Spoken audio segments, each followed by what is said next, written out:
Olá, seguidores. No vídeo de hoje, eu vou falar aqui sobre o momento atual que de o RPR11, em meio a toda essa crise que a gente tem visto aqui com os fundos imobiliários, né? Também trazer algumas atualizações muito importantes aqui para vocês. Aqui é o Thiago PS, eu sou o canal Fixpert. Pois bem, no momento que eu estou gravando aqui, o RPR11 está sendo negociado aqui por volta de R$ 50, tá? Talvez suba um pouco aqui por conta do pagamento dos rendimentos aqui na sexta-feira, mas não vai alterar tanto assim as minhas impressões que eu vou transmitir aqui para vocês. E que é o seguinte, eu acredito que o fundo vai ser negociado aqui como um fundo assim como o hectare da vida, tá? Sendo que eu acredito que sejam casos bem diferentes. Em o RPR11, nós realmente tivemos erros, tá? Alguns deles até que bem graves, sendo que alguns desses erros, os menos graves, já foram até mesmo resolvidos. E outros aí, um pouco mais complexos, já estão sendo encaminhados. Enquanto que lá nos fundos da Equitare, a gente teve lá conflitos de interesse, né? Ou até mesmo algumas coisas ainda mais graves. Então, não acho que seja justo fazer essa comparação entre o RPR11 e os fundos da Equitare. São casos bem diferentes.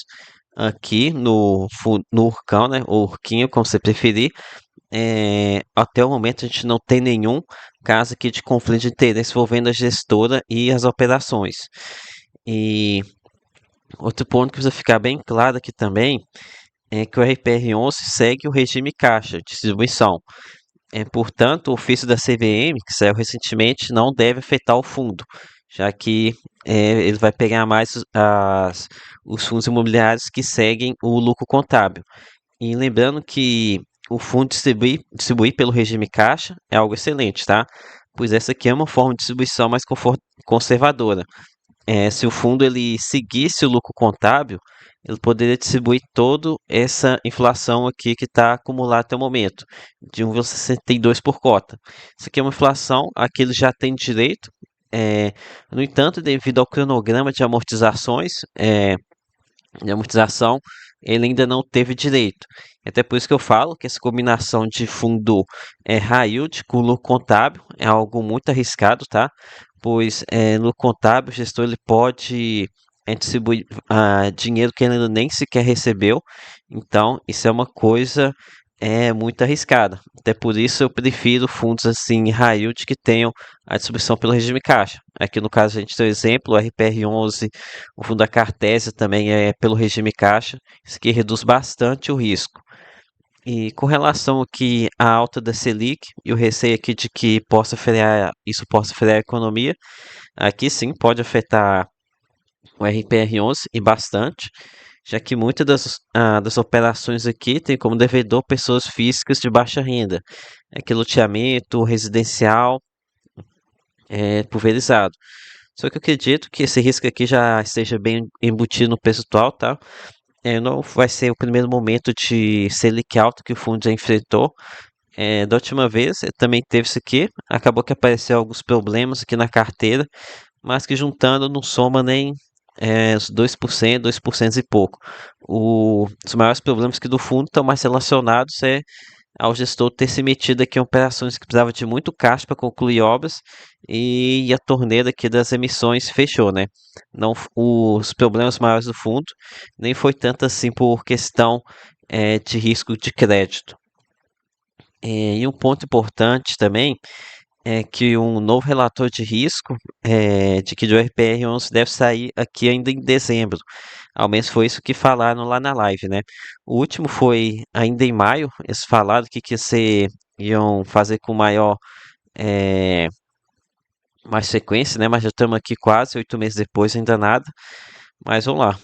Na live, nesse comentário que fizeram sobre o guidance, eles comentaram que por lá teria o novo guidance. E o novo guidance de rendimento, e que pode ser bem mais positivo do que o rendimento atual. O último guidance foi realmente bem negativo, mas para esse eu tenho expectativa muito melhor. Pois agora as operações já evoluíram bastante desde maio. Na live também perguntaram por que o rendimento do RPR11 não aumentou consideravelmente em novembro, mesmo tendo sido um mês com correspondente ao IPCA bem mais elevado. Lembrando que os 87 centavos de outubro levaram em conta a deflação de agosto. Já em novembro, levou em consideração a inflação de setembro, que foi 0,44. Então, realmente uma diferença gritante, né? Mesmo assim, o rendimento foi muito parecido.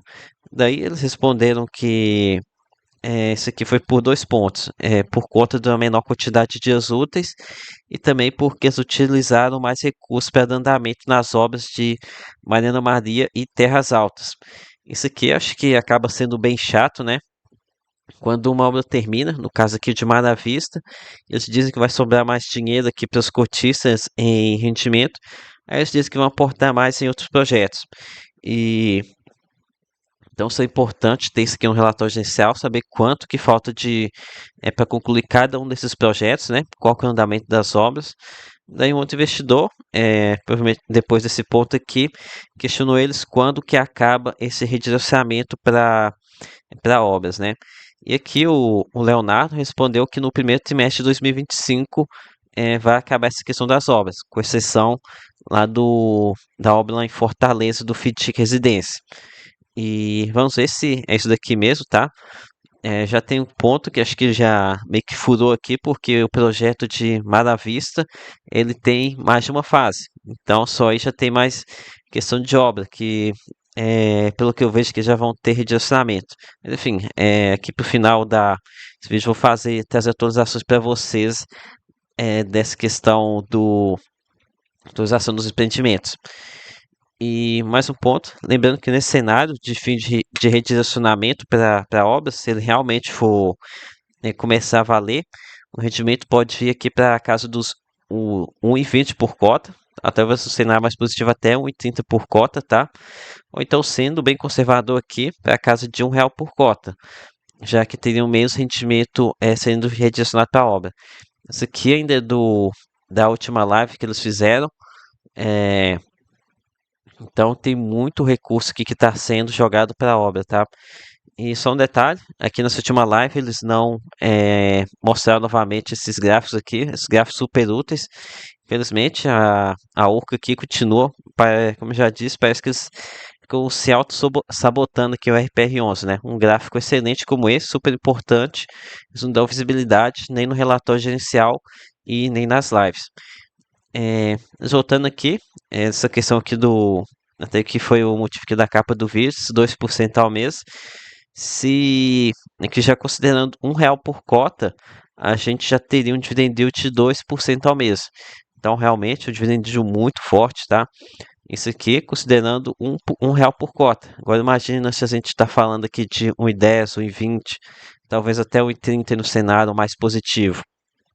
Então, acredito que o RPR11, apesar dos pesares, é um fundo para se ficar de olho. Aqui, agora, antes de partir para a segunda parte, peço aqui o seu like, sua inscrição.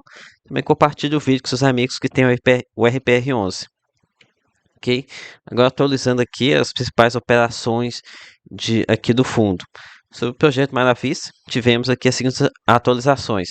Isso aqui não é do projeto não, tá? Isso aqui foi feito por inteligência artificial.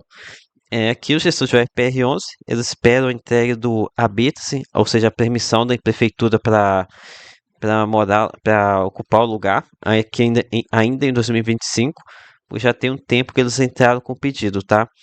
Também foi informado pelos funcionários aqui da Urca que eles ainda estão estudando o que será feito com relação às próximas fases do projeto, pois foi informado que ainda há bastante coisa para se vender da primeira fase, tem bastante unidades concluídas, então não faria tanto sentido assim ir para a segunda fase, sendo que eu prometo aportar forte na segunda fase, sendo que temos muitas unidades a ser vendidas na primeira.